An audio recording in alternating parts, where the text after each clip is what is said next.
7. A shock. The day went on as usual, until that very same night. Braden and Jonathan wore out the DVD copy of his fight.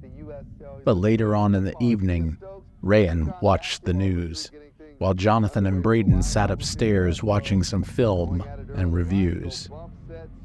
Rayen absent-mindedly played with her phone as she halfway listened there. Then came the moment she never expected, what the news anchor had to share. The anchor stared into the camera, and sadness hit his face. He borrowed the tone he'd used so many times before when describing this sort of case. Tonight, a journalist was murdered in downtown Sacramento. The police have very scarce leads, no murder weapon or memento. Chris Magnus was found in his apartment. Rayen tilted her head.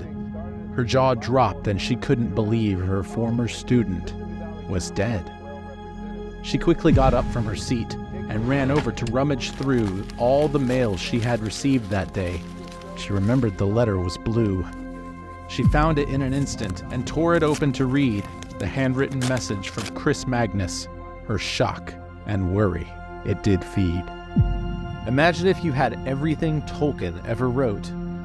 Well, you can't have his, but you can have mine. The Ling Lyricanium is $10 a month, and you can find it at joshuadavidling.com/LL. That's joshuadavidling.com/LL.